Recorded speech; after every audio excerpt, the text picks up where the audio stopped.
അസ്സലാമു അലൈക്കും വറഹ്മത്തുള്ളാഹി വബറകാതുഹു. അൽഹംദുലില്ലാഹ് അസ്സലാത്തു വസ്സലാമു അലാ റസൂലില്ലാഹ് വഅലാ ആലിഹി വസഹ്ബിഹി അജ്മഈൻ അമ്മാ ബഅദ്. ഏറെ പ്രിയപ്പെട്ട വിദ്യാർത്ഥികൾക്ക് സുഖമാണെന്ന് കരുതുന്നു. മക്കൾക്ക് എല്ലാവർക്കും സുഖമല്ലേ? ഇൻഷാ അള്ളാഹ് നമ്മൾ ഇന്ന് എടുക്കാൻ പോകുന്ന വിഷയം വിശ്വാസമാണ്. വിശ്വാസത്തിലെ അഖീദയിലെ 5-ാമത്തെ പാഠമാണ് എടുക്കുന്നത്. വിചാരണ. നമ്മൾ 4-ാമത്തെ പാഠം എടുത്തു കഴിഞ്ഞു. ഖുർആൻ വ്യാഖ്യാന രീതികൾ അല്ലെ, അതിനുശേഷം വരുന്ന പാഠമാണ് വിചാരണ. മക്കളെ, റബ്ബ് സുബ്ഹാനഹു തആല ലോകത്തുള്ള എല്ലാ മനുഷ്യരെയും ഒരു ലക്ഷ്യത്തോടു കൂടിയിട്ടാണ് ഈ ഭൂമിയിലേക്ക് സൃഷ്ടിച്ചത്. അഥവാ ആദം നബി മുതൽ അവസാനത്തെ മനുഷ്യരെ പോലും അള്ളാഹു സൃഷ്ടിച്ചതിന് ഒരു കാരണമുണ്ട്. എന്താണത്? വമാ ഖലഖ്തുൽ ജിന്ന വൽ ഇൻസ ഇല്ലാ ലിയഅ്ബുദൂൻ. അള്ളാഹു തന്നെ പറയാണ്, ജിന്നിനെയും മനുഷ്യനെയും അള്ളാഹു സൃഷ്ടിച്ചത് എന്തിനാണ്? അവനോട് വിളിച്ച് പ്രാർത്ഥിക്കാൻ വേണ്ടിയിട്ടാണ് എന്ന്. അപ്പോൾ അള്ളാഹു നമ്മെ സൃഷ്ടിച്ചത് അവനോട് ഇബാദത്ത് ചെയ്യാനാണ്, പ്രാർത്ഥന ചെയ്യാനാണ്. അതുപോലെ തന്നെ അള്ളാഹു പറയുന്ന കാര്യങ്ങൾ അനുസരിക്കാനും അള്ളാഹുവിനെ കീഴ്പ്പെടാനും ഒക്കെ വേണ്ടിയാണ് അള്ളാഹു നമ്മെ സൃഷ്ടിച്ചത്. മക്കളെ, ഈ ദുനിയാവിൽ നമുക്ക് ഇങ്ങനെ ചുറ്റും നോക്കുന്ന സമയത്ത് അള്ളാഹുവിനെ അനുസരിച്ച് ജീവിക്കുന്നവരെ കാണാം, അള്ളാഹുവിനെ അനുസരിക്കാതെ ധിക്കരിച്ച് ജീവിക്കുന്നവരെ കാണാം. അതുപോലെ തന്നെ അള്ളാഹ് ഉണ്ട് എന്ന് വിശ്വസിക്കുന്നവരുണ്ട്, അള്ളാഹ് ഇല്ല എന്ന് വിശ്വസിക്കുന്നവരുണ്ട് അല്ലെ? ഈ സമൂഹത്തിൽ എല്ലാവരും ഉണ്ട്. അള്ളാഹു അല്ലാത്തവരോട് പ്രാർത്ഥിക്കുന്നവരുണ്ട്. മുസ്ലിങ്ങളിൽ തന്നെ അള്ളാഹു അല്ലാത്ത ആളുകളോട്, ഷേഖന്മാരോട് അല്ലെ, മഹാന്മാരോട്, ബീവിമാരോട്, ബാബമാരോടൊക്കെ പ്രാർത്ഥിക്കുന്ന ആളുകളുണ്ട്. പക്ഷേ അള്ളാഹു നമ്മെ സൃഷ്ടിച്ചത് അള്ളാഹുവിനോട് മാത്രം പ്രാർത്ഥിക്കാനും ആരാധിക്കാനും വേണ്ടിയാണ്. അതുപോലെ തന്നെ മക്കളെ, ഈ ഭൂമിയിൽ നന്മ ചെയ്യുന്നവരും തിന്മ ചെയ്യുന്നവരും ഉണ്ട്. നല്ലത് ചെയ്ത് ഉപ്പ പറയുന്നത്, ഉമ്മ പറയുന്നത് അനുസരിച്ച് ജീവിക്കുന്നവരുണ്ട്. അധ്യാപകർ പറയുന്നത്, ഉസ്താദ് പറയുന്നതൊക്കെ അനുസരിച്ച് അതേ പ്രകാരം ജീവിക്കുന്ന നല്ല നല്ല കുട്ടികളുണ്ട്, നല്ല നല്ല ആളുകളുണ്ട്. അതുപോലെ തന്നെ ഉമ്മയും ഉപ്പയും പറഞ്ഞാൽ അനുസരിക്കാത്ത അല്ലെ, ആരോടും മുഖം കൊടുക്കാത്ത, അല്ലെങ്കിൽ ആരെന്ത് പറഞ്ഞാലും എനിക്കൊരു പ്രശ്നമില്ല എന്ന് വിചാരിക്കുന്ന ആളുകളുണ്ട് ഈ ദുനിയാവില്. അവർ അള്ളാഹ് പറഞ്ഞാലും അനുസരിക്കൂല, നബി സല്ലല്ലാഹു അലൈഹി വസല്ലമ പറഞ്ഞാലും അനുസരിക്കൂല. കുറെ ആളുകള് ദുനിയവിയായിട്ട് തന്നെ ഒരുപാട് തിന്മകളിൽ ജീവിച്ചു പോകുന്നുണ്ട്. കൊലപാതകങ്ങൾ ചെയ്യുന്നവരുണ്ട്, വ്യഭിചാരം ചെയ്യുന്നവരുണ്ട്, മദ്യപിക്കുന്നവരുണ്ട്, കഷ്ടപ്പെട്ട് അധ്വാനിച്ചിട്ടുണ്ടാക്കിയ സമ്പാദ്യം അല്ലെ, അത് ആരെല്ലോ വന്നിട്ട് കൊള്ളയടിച്ചു കൊണ്ടുപോവാണ്. അപ്പൊ ഈ കൊള്ളയടിക്കുന്ന കൊള്ളക്കാരുണ്ട് ഈ നാട്ടില്, കള്ളന്മാരുണ്ട്, അങ്ങനെ ഒരുപാട് ആളുകളുണ്ട്. അതുപോലെ തന്നെ മക്കളെ, അള്ളാഹുവിനെ അനുസരിച്ച് 5 വക്തും നമസ്കരിച്ച് സുന്നത്ത് നോമ്പുകൾ എടുത്ത്, ഫർള് നോമ്പുകൾ എടുത്ത്, നിത്യജീവിതത്തിൽ ഖുർആൻ പാരായണം ചെയ്ത്, എല്ലാ നന്മകളും ചെയ്ത് തിന്മകളോട് വളരെ വെറുപ്പ് കാണിച്ച് ജീവിക്കുന്ന ആളുകളും ഈ ഭൂമിയിലുണ്ട്. മക്കളെ, ഒന്ന് ചിന്തിച്ചു നോക്കിയേ, എന്തുകൊണ്ടായിരിക്കും മനുഷ്യരിൽ ഒരു വിഭാഗം ആളുകള് നന്മ മാത്രം ചെയ്ത് അള്ളാഹുവിനെ ഭയപ്പെട്ട് ജീവിക്കുന്നത്? മരണത്തിന് ശേഷം ഒരു ജീവിതമില്ല എങ്കിൽ, മരണത്തിന് ശേഷം നമ്മൾ ചെയ്ത തിന്മകളോ നന്മകളോ രേഖപ്പെടുത്തി വിചാരണ ചെയ്യില്ല എങ്കിൽ നമുക്ക് എങ്ങനെയും ജീവിക്കാമായിരുന്നു. പക്ഷേ മരണത്തിന് ശേഷം നമുക്ക് വിചാരണയുണ്ട്. മരണത്തിന് ശേഷം വിചാരണ ഉള്ളത് കൊണ്ടാണ് നമ്മൾ നന്മ ചെയ്ത് ജീവിക്കുന്നത്. തിന്മകൾ ചെയ്യാൻ ആഗ്രഹമുണ്ടായാലും നമ്മൾ നന്മ ചെയ്യുന്നത് എന്തിനാ? നമ്മുടെ മനസ്സിൽ നന്മയാണ് മുൻതൂക്കം വരുന്നത്. എന്തുകൊണ്ടാ? നമ്മുടെ മരണത്തിന് ശേഷം വരാനുള്ള ഒരു വിചാരണയുണ്ട്. ലോകത്തുള്ള സകല ജനങ്ങളും അവിടെ നിൽക്കും. നേരത്തെ പറഞ്ഞ കൊള്ളക്കാരനും കള്ളന്മാരും പിടിച്ചുപറിക്കാരും കള്ളുകുടിയന്മാരും വ്യഭിചാരികളും കൊലപാതകളും ഒക്കെ അവിടെ വന്ന് നിൽക്കും. മുസ്ലിമീങ്ങളും അമുസ്ലിമീങ്ങളും എല്ലാവരും വന്ന് നിൽക്കും. പക്ഷെ ആരാണോ അള്ളാഹുവിനെ അനുസരിച്ചവർ, തൗഹീദ് അനുസരിച്ച് ജീവിച്ചവർ അല്ലെ, അള്ളാഹു പറഞ്ഞ കാര്യങ്ങളൊക്കെ അനുസരിച്ച് ജീവിച്ചവർ, അവർ മാത്രമായിരിക്കും ആ മഹ്ശറയിൽ നിന്ന്, അഥവാ ഹിസാബിന്റെ ആ ദിവസം നിന്ന്, അഥവാ വിചാരണയുടെ ആ ദിവസത്തിൽ നിന്ന് എന്താകുക? രക്ഷപ്പെടുക. മക്കളെ, ഈ ഒരു വിചാരണക്ക് ഹദീസിലും ഖുർആനിലും ഒക്കെ ഒരുപാട് കാണുന്ന ഒരു പദപ്രയോഗമാണ് ഹിസാബ് എന്നുള്ളത്, അഥവാ വിചാരണ എന്നുള്ളത്. നന്മ തിന്മകളെ കൃത്യമായി കണക്കാക്കി നന്മ ചെയ്തവർക്ക് നന്മയും തിന്മ ചെയ്തവർക്ക് തിന്മയും പ്രതിഫലം നൽകുന്ന നാൾ അല്ലെ. നന്മ ചെയ്ത ആളുകളുടെ നന്മ ഇങ്ങനെ തൂങ്ങുന്ന സമയത്ത് അവരെ സ്വർഗത്തിലേക്കും, തിന്മ ചെയ്ത ആളുകൾക്ക് തിന്മ ഇങ്ങനെ തൂങ്ങുന്ന സമയത്ത് അവരെന്താക്കും? നരകത്തിലേക്കും. അവർക്കുള്ള ശിക്ഷയും ഇവർക്കുള്ള പ്രതിഫലവും നൽകുന്ന ആ വിചാരണ നടത്തുന്ന ഒരു ദിവസം വരാനുണ്ട്. ആ ദിവസം ഉള്ളത് കൊണ്ടാണ് മനുഷ്യരിലെ പകുതിയിലേറെ മനുഷ്യന്മാരും തിന്മയിൽ നിന്ന് മാറി നിൽക്കുന്നതും അതുപോലെ തന്നെ അള്ളാഹുവിനോട് ഇഷ്ടം കൊണ്ടും അതുപോലെ തന്നെ അള്ളാഹു പറഞ്ഞതനുസരിച്ച് ജീവിക്കുകയും ചെയ്യുന്നത് അല്ലെ മക്കളെ. അള്ളാഹു തന്നെ പറയുന്നത് നോക്ക്, ഇന്ന ഇലൈന ഇയാബഹും സുമ്മ ഇന്ന അലൈന ഹിസാബഹും. തീർച്ചയായും നമ്മുടെ അടുത്തേക്കാണ് മടക്കം. അപ്പൊ നമ്മൾ മരിച്ചു മടങ്ങുന്നത് എവിടത്തേക്കാണ് മക്കളെ? നമ്മുടെ മടക്കം, മരണത്തിന് ശേഷമുള്ള ജീവിതം അള്ളാഹുവിന്റെ അടുക്കലേക്കാണ്. ആ ജീവിതത്തിലേക്ക് എന്താണ്? അതുപോലെ തന്നെ അള്ളാഹു പറയാണ് സുമ്മ ഇന്ന അലൈന ഹിസാബഹും. തീർച്ചയായും നമ്മുടെ ബാധ്യതയാണ് എന്ത്? വിചാരണ ചെയ്യുക എന്നുള്ളത്. അപ്പൊ ഓരോ ആള് ചെയ്ത തിന്മയും അല്ലെ, ആരും കാണാതെ, ആരും കാണുന്നില്ല എന്ന് വിചാരിച്ചിട്ട് കൂന ഇരുട്ടില് അല്ലെ, കറുത്ത ഇരുട്ടിനുള്ളിൽ നിന്ന് ചെയ്താലും റൂം ലോക്ക് ചെയ്തിട്ട് ചെയ്താലും ഒക്കെ എന്താണ്? അള്ളാഹു കാണുന്നുണ്ട്. നാളെ പരലോകത്ത് എന്ത് വരും? അള്ളാഹു അത് കൊണ്ടുവരും. ആ ഹിസാബിന്റെ ദിവസം, വിചാരണയുടെ ദിവസം നമ്മോട് ചോദിക്കും ആ കാര്യങ്ങളെ പറ്റി. മക്കളെ, അന്നേ ദിവസം നമ്മുടെ റബ്ബും അതുപോലെ തന്നെ റബ്ബിന്റെ സൃഷ്ടിയായ മലക്കുകളും അവിടെ എന്താകും? ഹാജരാകും. എന്നിട്ട് മനുഷ്യരിലെ ഓരോ ആളുകളുടെയും ഹിസാബ് അഥവാ വിചാരണ നടത്തിക്കൊണ്ടേയിരിക്കും.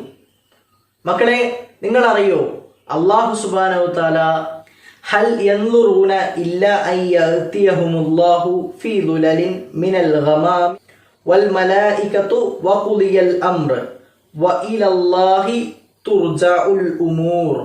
അല്ലാഹു സുബ്ഹാനഹു വതആല പറയാണ്, മേലാപ്പിൽ നിന്ന് അഥവാ മേലാപ്പിൽ അള്ളാഹു മലക്കുകളും അവരുടെ അടുത്ത് വരും. കാര്യം തീരുമാനിക്കപ്പെടുകയും ചെയ്യുന്നത് മാത്രമാണോ അവർ കാത്തിരിക്കുന്നത്? എന്നാൽ കാര്യങ്ങളെ അള്ളാഹുവിങ്കലേക്കാക്കുന്ന മടക്കപ്പെടുന്നത്. അപ്പോ അള്ളാഹു പറയാണ്, മനുഷ്യന്മാരുടെ ഈ കാര്യങ്ങൾ നിങ്ങൾ എന്തിനിങ്ങനെ നന്മകൾ ചെയ്യാതെ കാത്തിരിക്കുന്നത് അല്ലെ? അള്ളാഹുവിന്റെ അടുക്കലേക്കാണ് നിങ്ങളെ മടക്കപ്പെടുന്നത് എന്ന് റബ്ബ് തന്നെ ഖുർആനിൽ എത്രയോ തവണ പറയുന്നുണ്ട്. അപ്പൊ നമ്മുടെ തിരിച്ചുപോക്ക് നമ്മുടെ ഒരു യാത്രക്കാരനെ പോലെ അല്ലെ, ഒരു യാത്ര ചെയ്യുന്നിടയിൽ ഒരു ഇറക്കം, അത് എന്താണ്? ഒന്ന് വെള്ളം കുടിക്കാനും ഭക്ഷണം കഴിക്കാനും അതുപോലെ തന്നെ ചെറിയ തമാശകൾ പറയാനും ഒക്കെ ഇറങ്ങിയതുപോലെ, യാത്ര ചെയ്യുന്ന വണ്ടിയിൽ നിന്ന് ഇറങ്ങിയതുപോലെയാണ് നമ്മുടെ ഈ ദുനിയാവിലെ ജീവിതം. ഇത് മരണപ്പെട്ടു കഴിഞ്ഞാലോ വീണ്ടും യാത്ര തുടങ്ങുകയാണ്. എവിടത്തേക്ക്? സ്വർഗത്തിലേക്കോ നരകത്തിലേക്കോ? നന്മ ചെയ്തവർ സ്വർഗത്തിലേക്കും തിന്മ ചെയ്തവർ നരകത്തിലേക്കും. മക്കളെ, നബി സല്ലല്ലാഹു അലൈഹി വസല്ലമ നമ്മെ ഇതെല്ലാം ഉണർത്തിയതാണ്. ഇങ്ങനൊരു ദിവസം വരാനുണ്ട്. നമ്മൾ ചെയ്ത എല്ലാ കാര്യങ്ങളും അവിടെ ചോദ്യം ചെയ്യപ്പെടും. നമ്മുടെ സമയത്തെ, നമ്മുടെ യുവത്വത്തെ അല്ലെ, യുവാക്കൾ അടിച്ചു പൊളിച്ച് ജീവിക്കുകയാണ്, പക്ഷെ യുവത്വത്തെ ചോദ്യം ചെയ്യപ്പെടും, സമയത്തെ ചോദ്യം ചെയ്യപ്പെടും. ഒക്കെ നിങ്ങൾ പഠിച്ചിട്ടുണ്ടെങ്കിൽ പഠിപ്പിനെ അല്ലെ, അള്ളാഹു നിങ്ങൾക്ക് തന്ന ആ ബുദ്ധിയെ പറ്റി എല്ലാം നിങ്ങൾ എങ്ങനെ ഉപയോഗിച്ചു, എന്ത് ചെയ്തു, എന്തു പഠിച്ചു എന്നുള്ളതൊക്കെ റബ്ബിനോട് ചോദ്യം ചെയ്യപ്പെടും. നമ്മൾ അതിന് ഉത്തരം പറയേണ്ടിയും വരും. മക്കളെ, ആ നബി സല്ലല്ലാഹു അലൈഹി വസല്ലമയുടെ സമുദായമാണ് പരലോകത്ത് ആദ്യമായി വിചാരണക്ക് വിളിക്കുന്നത്. മക്കളെ, ഒരുപാട് പ്രയാസങ്ങൾ പരലോകത്തുണ്ട്. ചുട്ടുപൊള്ളുന്ന ഒരു ചാൺ മുകളിൽ എന്താക്കും? സൂര്യൻ ഉദിക്കപ്പെടും അല്ലെ. നന്മ ചെയ്തവർക്ക് തണലും തിന്മ ചെയ്തവർക്ക് അതുപോലെ തന്നെ പ്രയാസങ്ങളും ഉണ്ടാവും. അങ്ങനെ ഒരുപാട് വർഷങ്ങൾ അങ്ങനെ നിൽക്കേണ്ടി വരും. അങ്ങനെ നബി സല്ലല്ലാഹു അലൈഹി വസല്ലമയുടെ ഓരോ പ്രവാചകന്മാരുടെ അടുക്കേക്കും ജനങ്ങൾ പോയിട്ട് പറയും, ഒന്ന് അള്ളാഹിനോട് പ്രാർത്ഥിക്കേ, ഒന്ന് അള്ളാഹുവിനോട് പ്രാർത്ഥിക്ക് വിചാരണക്കെടുക്കാൻ വേണ്ടി. അങ്ങനെ അവസാനം നമ്മുടെ പ്രവാചകനായ നബി സല്ലല്ലാഹു അലൈഹി വസല്ലമ വരും. നബി സല്ലല്ലാഹു അലൈഹി വസല്ലമയുടെ അടുക്കലേക്ക് ജനങ്ങൾ എത്തി പറയും. അങ്ങനെ നബി സല്ലല്ലാഹു അലൈഹി വസല്ലമ സുദീർഘമായി സുജൂദിൽ വീണ് പ്രാർത്ഥിക്കും. എന്നിട്ടാണ് അള്ളാഹു സുബ്ഹാനഹു വ തആല എന്താക്കുക? നമ്മുടെ വിചാരണ എടുക്കുന്നത്. മക്കളെ, അപ്പൊ ആദ്യ വിചാരണ തന്നെ മുഹമ്മദ് നബി സല്ലല്ലാഹു അലൈഹി വസല്ലമയുടെ സമുദായമായ നമ്മുടേതാണ്. നോക്ക്, അൻ അബീ ഹുറൈറ റളിയല്ലാഹു അൻഹു അന്നഹു സമിഅ റസൂലുള്ളാഹി സ്വല്ലല്ലാഹു അലൈഹി വസല്ലം. അബൂ ഹുറൈറ റളിയല്ലാഹു അൻഹു നബി സല്ലല്ലാഹു അലൈഹി വസല്ലമയിൽ നിന്നും കേട്ടു. യഖൂലു, അദ്ദേഹം പറയുന്നു, നഹനു ആഖിറൂൻ അസ്സാബിഖൂന യൗമൽ ഖിയാമത്തി. ഞങ്ങള് അവസാന അന്തിമ സമുദായമാണ്. പക്ഷേ പരലോകത്തോ, ഖിയാമത്ത് നാളിലോ ഒന്നാമതാണ് അല്ലെ, തുടക്കക്കാരാണ് എന്ന് റസൂലുള്ളാഹി സ്വല്ലല്ലാഹു അലൈഹി വസല്ലമ പറയുന്നു. മുൻകടന്ന്, എല്ലാരെയും മുൻകടന്ന് ഒന്നാമതായി നമ്മുടെ വിചാരണ എത്തുമെന്ന് റസൂലുള്ളാഹി സ്വല്ലല്ലാഹു അലൈഹി വസല്ലം നമുക്ക് പഠിപ്പിച്ചു തരുന്നുണ്ട്. മക്കളെ, ഉസ്താദ് പറഞ്ഞില്ലേ, ആ അള്ളാഹു സുബ്ഹാനഹു വ തആല നമ്മെ ഇവിടെ സൃഷ്ടിച്ചത് അള്ളാഹിനെ വിളിച്ച് പ്രാർത്ഥിക്കാൻ വേണ്ടിയിട്ടാണ്. പക്ഷെ ഒന്ന് ചിന്തിച്ചു നോക്ക് നിങ്ങൾ, മനുഷ്യരെ പോലെ കണ്ണുള്ള, കൈയുള്ള, കാലുള്ള, അതുപോലെ തന്നെ വിശപ്പുള്ള, അതുപോലെ തന്നെ പട്ടിണിയുള്ള, തലവേദന എടുക്കുന്ന, കാലുവേദന എടുക്കുന്ന, അല്ലെ, കിഡ്നിയുള്ള, കരളുള്ള ആളുകളെ ദുനിയാവിൽ വിളിച്ച് പ്രാർത്ഥിക്കുന്നുണ്ട്. അതുപോലെ തന്നെ മനുഷ്യരെ കണ്ട പേടിച്ചോടുന്ന ജീവികളെ പോലും ഈ ദുനിയാവിൽ മനുഷ്യന്മാര്, ഡോക്ടർമാർ, എഞ്ചിനീയർമാർ വിളിച്ച് പ്രാർത്ഥിക്കുന്നുണ്ട്. അതുപോലെ തന്നെ കല്ലുകളെ, മക്ബറകളെ ആളുകൾ പോയി എന്നിട്ട് അവിടെ നിന്ന് പ്രാർത്ഥിക്കാറുണ്ട്, അല്ലെ. അങ്ങനെ ഒരുപാട് ഷിർക്ക് കലർന്ന കാര്യങ്ങൾ നമ്മൾ ചെയ്യാറുണ്ട്. മക്കളെ, അങ്ങനെയുള്ള സമയത്ത്, വിചാരണ ചെയ്യപ്പെടുന്ന സമയത്ത് നിങ്ങൾ നോക്കി, ഷിർക്ക് ചെയ്തവരോട് അള്ളാഹു പരിഹാസത്തോടെ, നിന്ദ്യതയോട് കൂടിയിട്ട് അള്ളാഹു എന്ത് ചെയ്യും?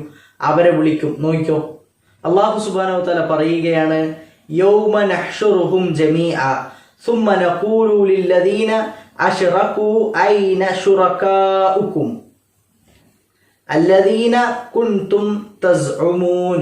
അല്ലെ മക്കൾ, നോക്ക്, ആ ഒരുമിച്ച് കൂട്ടപ്പെടും. ആരെ? നമ്മളെല്ലാരെയും, എല്ലാ ജനങ്ങളെയും ഒരുമിച്ച് കൂട്ടപ്പെടും. എന്നിട്ട് ആ ഒരുമിച്ച് കൂട്ടപ്പെട്ടവരോട് ബഹുദൈവാരാധകരായ, അള്ളാഹുവിനല്ലാതെ വിളിച്ച് പ്രാർത്ഥിച്ച എല്ലാവരോടും, അത് നബിയോട് വിളിച്ച് പ്രാർത്ഥിച്ചവരായാലും അവരോട് വരെ അള്ളാഹു ചോദിക്കും. എന്താ ചോദിക്കുന്നേ? എവിടെ നിങ്ങൾ അന്ന് പ്രാർത്ഥിച്ച, നിങ്ങളെ രക്ഷിക്കുമെന്ന്, നിങ്ങളെ സഹായിക്കുമെന്ന്, അല്ലെ, നിങ്ങളെ സംരക്ഷിക്കുമെന്ന് പറഞ്ഞ് നിങ്ങൾ പ്രാർത്ഥിച്ച ആ ആരാധ്യന്മാരെവിടെ? അഥവാ നിങ്ങൾ വിളിച്ച് പ്രാർത്ഥിച്ച നിങ്ങളുടെ ഇലാഹുമാരെവിടെ? അപ്പോൾ അവരെന്താവും? അവരെ നിന്ദിക്കപ്പെടും, അപമാനിക്കപ്പെടും. അവർക്ക് ഉണ്ടാവില്ല, ആരും ഉണ്ടാവില്ല. അന്ന് ഈസാ നബിയെ വിളിച്ച് പ്രാർത്ഥിച്ചവരോട് പോലും, ഈസാ നബിനെ വിളിച്ച് പ്രാർത്ഥിക്കുന്നവർ പോലും അവിടെ ഉണ്ടാവും. മൂസാ നബിയെ വിളിച്ച് പ്രാർത്ഥിച്ചവർ അവിടെ ഉണ്ടാവും. മുഹമ്മദ് നബിയെ വിളിച്ച് പ്രാർത്ഥിച്ചവരുണ്ടാവും അവിടെ. മുഹമ്മദ് നബിയും ഈസാ നബിയും അതുപോലെ തന്നെ മൂസാ നബിയും ഒക്കെ അള്ളാഹുവിന്റെ കീഴിലായിരിക്കും. അള്ളാഹുവാണ് ഏറ്റവും മുകളിൽ, അല്ലെ. ഒന്നും ചെയ്യാൻ കഴിയാതെ എല്ലാ മനുഷ്യന്മാരും, എല്ലാ നബിമാരും ഇങ്ങനെ നിൽക്കുമ്പോൾ അള്ളാഹു അവരെ പരിഹസിച്ച്, നിന്ദിച്ച് ചോദിക്കും. അപ്പൊ മക്കളെ, ജീവിതത്തിൽ എത്ര പ്രയാസം വന്നാലും, എത്ര ബുദ്ധിമുട്ട് വന്നാലും, എന്ത് രോഗം വന്നാലും അള്ളാഹുവിനോടല്ലാതെ പ്രാർത്ഥിക്കരുത് കേട്ടോ. നമ്മൾ ശരിക്കും ശ്രദ്ധിക്കണം. അല്ലാത്തവരോട് നമ്മൾ പ്രാർത്ഥിക്കരുത്. അതുപോലെ തന്നെ ചരട് കെട്ടുക, മന്ത്രിച്ചൂതുക, ദർഗയിലേക്ക് പോവുക, അല്ലെ, എഴുതി വെള്ളം കുടിക്കുക, ഇങ്ങനത്തെ കാര്യങ്ങളൊന്നും ചെയ്യാൻ പാടില്ല. ഒക്കെ ഷിർക്കിന്റെ ഭാഗമാണ്. ശരി, എന്നിട്ട് റബ്ബ് സുബ്ഹാനഹു വ തആല പറയുന്നത് നോക്ക്, ഫവറബ്ബിക ലനസ്അലന്നഹും അജ്മഈൻ അമ്മാ കാനൂ യഅമലൂൻ. അപ്പൊ ഈ ആയത്തിലൂടെ പറയണ അള്ളാഹു രക്ഷിതാവ് തന്നെയാണ് സത്യം. എന്താണ്? അള്ളാഹു ചെയ്ത എല്ലാ കാര്യത്തെ പറ്റിയും വിചാരണ ചെയ്യുന്നതാണ്, ചോദ്യം ചെയ്യുന്നതാണ്, ഒരണു പോലും വിടാതെ, അല്ലെ. തമാശക്ക് ചെയ്തതാണെന്ന് പറഞ്ഞിട്ട് നമ്മളെ കൂട്ടുകാരെ ഉപദ്രവിച്ചാൽ അത് നാളെ അള്ളാഹുവിന്റെ അടുക്കൽ വരും. കളവ് പറഞ്ഞാൽ അള്ളാഹുവിന്റെ അടുക്കലേക്ക് വരും. അപ്പൊ മക്കളെ, നമ്മൾ സൂക്ഷിക്കണം. ഒരു മുസ്ലിം എന്ന നിലയിൽ നമ്മൾ എന്താക്കണം? പ്രത്യേകം സൂക്ഷിച്ച് അള്ളാഹുവിനോട് എപ്പോഴും പ്രാർത്ഥിക്കണം, പുറത്തു തരാൻ വേണ്ടിയിട്ട്. അള്ളാഹുവിനോട് മാത്രമേ പ്രാർത്ഥിക്കാവൂ, സഹായം തേടാവൂ, നേർച്ച ചെയ്യാൻ പാടുള്ളൂ. അങ്ങനെ ആ ഹിസാബിന്റെ ദിവസം മക്കളെ, അള്ളാഹുവിന്റെ ഹിസാബിന്റെ ദിവസത്തിൽ ജനങ്ങളെല്ലാവരും നബിമാരുടെ അടുത്തൊക്കെ പോയി റസൂലുള്ളാഹി സ്വല്ലല്ലാഹു അലൈഹി വസല്ലമയുടെ അടുക്കലേക്ക് നബി ഒരുപാട് നേരം പ്രാർത്ഥിച്ചതിന് ശേഷം, സുജൂദിൽ കിടന്ന് പ്രാർത്ഥിച്ചതിന് ശേഷം അള്ളാഹു ഹിസാബ്, വിചാരണക്കെടുത്തു. വിചാരണക്കെടുത്താൽ ആദ്യത്തെ ചോദ്യം എന്താണെന്ന് നോക്ക് മക്കളെ. അൻ അബീ ഹുറൈറത റളിയല്ലാഹു അൻഹു ഖാല സമിഅതു റസൂലുള്ളാഹി സ്വല്ലല്ലാഹു അലൈഹി വസല്ലമ യഖൂലു ഇന്ന അവ്വല മാ യുഹാസബു ബിഹി അൽ അബ്ദു യൗമൽ ഖിയാമത്തി മിൻ അമലിഹി സലാത്തുഹു ഫഇൻ സലുഹത് ഫഖദ് അഫ്ലഹ വ അൻജഹ വ ഇൻ ഫസദത് ഫഖദ് ഖാബ വ ഖസറ. നോക്കൂ മക്കളെ, റസൂലുള്ളാഹി സ്വല്ലല്ലാഹു അലൈഹി വസല്ലമ പറയുകയാണ്, എന്ത്? ഇന്ന അവ്വല മാ യുഹാസബു, ആദ്യത്തെ വിചാരണ എന്താണ്? ഒരു അടിമയുടെ, ബിഹിൽ അബ്ദു യൗമൽ ഖിയാമത്തി, പരലോകത്ത് ഒരു അടിമയുടെ ആദ്യത്തെ വിചാരണ, മിൻ അമലിഹി സ്വലാത്തുഹു, അവന്റെ നമസ്കാരത്തെ പറ്റിയിട്ടാണ്, അവൻ പ്രവർത്തിച്ച നമസ്കാരത്തെ പറ്റിയിട്ടാണ് ചോദിക്കുക. ഫൈൻ സലുഹത്ത് ഫഖദ് അഫ്ലഹ വ അൻജഹ, അതിലാരെങ്കിലും വിജയിച്ചാൽ അവൻ എന്തായി? അതാരെങ്കിലും കൃത്യമായി നിർവഹിച്ചാൽ അവൻ വിജയിയായി, അല്ലെ, വിജയിച്ചവനായി. പിന്നെയോ വഇൻ ഫസദത് ഫഖദ് ഖാബ വഖസറ. പിന്നെ അതാരെങ്കിലും പരാജയപ്പെട്ട, അഥവാ ആരെങ്കിലും നമസ്കരിക്കാതെ നിന്ന, നമസ്കാരത്തിൽ ശ്രദ്ധ പുലർത്താത്തവരാണെങ്കിൽ അവരുടെ കാര്യം കഷ്ടത്തിലുമായി, നഷ്ടത്തിലുമായി. മക്കളെ, ഇത്രയുമാണ് ഹിസാബിനെ പറ്റി നമുക്ക് ഈ പാഠത്തിൽ പഠിക്കാനുള്ള. ഒരുപാട് പറയാനുണ്ട് ഹിസാബിന്റെ ദിവസത്തെ പറ്റി. ഇൻഷാ അല്ലാഹ് നിങ്ങൾ കൂടുതൽ പഠിക്കണം മക്കളെ. അടുത്തത് നമ്മുടെ ചോദ്യോത്തരങ്ങളാണ്. മക്കളെ, ഒന്നാമത്തെ ചോദ്യം, ഹിസാബ് എന്നുകൊണ്ട് ഉദ്ദേശിക്കുന്നത് എന്താണ് ഹിസാബ് കൊണ്ട് ഉദ്ദേശിക്കുന്നത്? വിചാരണ അല്ലെ? അതാ 25-ാമത്തെ പേജിൽ ആദ്യത്തെ പാരഗ്രാഫ്, ഫസ്റ്റത്തെ പാരഗ്രാഫ്, മനുഷ്യരുടെ പ്രവർത്തനങ്ങൾ പരലോകത്ത് റബ്ബിന്റെ മുന്നിൽ ഓരോന്നായി വിധി തീർക്കപ്പെടും. ഈ ഒരു വിചാരണ എന്നാണ് ഹിസാബ് എന്ന പേരിൽ ഖുർആനും സുന്നത്തും പരിചയപ്പെടുത്തുന്നത്. അപ്പൊ അതിനെന്താണ്? അള്ളാഹുവിന്റെ അടുക്കൽ വരുന്ന ആ അവസ്ഥ, ആ കാണുന്ന വിധി നിർണയത്തെയാണ് ഹിസാബ് എന്ന് പറയുന്നത്. മക്കളെ, രണ്ടാമത്തെ ചോദ്യം, അന്ത്യനാളിൽ ആദ്യം വിചാരണക്കെടുക്കുന്നത് ആരെയാണ് മക്കളെ ആദ്യം വിചാരണക്കെടുക്കുന്നത്? ഒന്ന് ഓർത്തു നോക്കിയാൽ നമ്മുടെ ക്ലാസ്സിൽ പറഞ്ഞിട്ടുണ്ടല്ലോ. അതെ, അവസാന സമുദായമായ നബി സല്ലല്ലാഹു അലൈഹി വസല്ലമയുടെ സമുദായം, അഥവാ നമ്മുടേത്. എവിടെ? 25-ാമത്തെ പേജില് അബൂ ഹുറൈറ റളിയല്ലാഹു അൻഹു റിപ്പോർട്ട് ചെയ്യുന്ന ഹദീസാണ്. അതുപോലെ തന്നെ മൂന്നാമത്തത്, ആദ്യമായി വിചാരണക്കെടുക്കുന്ന കർമ്മം ഏത് കർമ്മമാണ് ആദ്യമായി വിചാരണക്കെടുക്കുക? കർമ്മങ്ങളിലെ ഏത് കർമ്മത്തെയാണ് ആദ്യം ചോദിക്കുക? അതെ, നമസ്കാരത്തെയാണ് അല്ലെ? നമസ്കാരത്തെയാണ് ആദ്യമായി ചോദിക്കുക. അത് വിജയിച്ചാൽ, നമസ്കാരം കൃത്യമായി ചെയ്യുന്നവരാണെങ്കിൽ അവൻ എന്താക്കും? അങ്ങോട്ട് വിജയിയാവും. നമസ്കരിക്കാതെ നമസ്കാരത്തിൽ വീഴ്ച, ആ ഉമ്മ പറയും നിസ്കരിക്കാൻ, എന്നിട്ടോ ആ ഉമ്മ പിന്നെ നിസ്കരിക്കാൻ എന്ന് പറയുന്നവരാണെങ്കിൽ അവർ പരാജയപ്പെടും. മക്കൾ, അതുപോലെ തന്നെ തെളിവെഴുതുക. എന്താണ്? വിചാരണ ദിവസം മലക്കുകൾ ഹാജരാക്കപ്പെടും. എവിടെ? ഒന്നാമത്തെ ഭാഗത്ത്, അഥവാ 25-ാമത്തെ പേജിലെ 2-ാമത്തെ ആയത്താണ് ഹൽ യൻദുറൂന.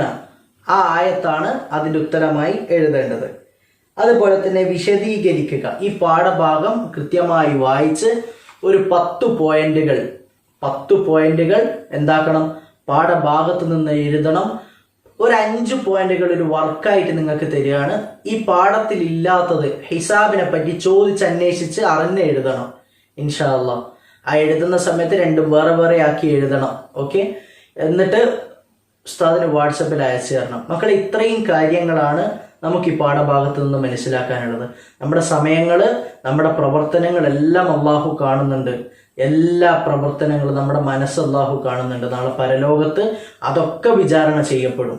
അള്ളാഹു സുബ്ഹാനഹു തആല സൂക്ഷിച്ച് നമ്മൾ ജീവിക്കണം. റബ്ബിനെ സൂക്ഷിച്ച് നമ്മൾ ജീവിക്കണം. അള്ളാഹു സുബ്ഹാനഹു തആല നമ്മുടെ ഹിസാബിനെ എളുപ്പമാക്കി തരുമാറാകട്ടെ.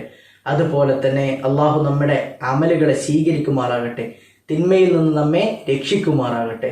വആഖിറു ദഅവാന അൽഹംദുലില്ലാഹി റബ്ബിൽ ആലമീൻ. അസ്സലാമു അലൈക്കും വറഹ്മത്തുള്ളാഹി വബറകാതുഹു.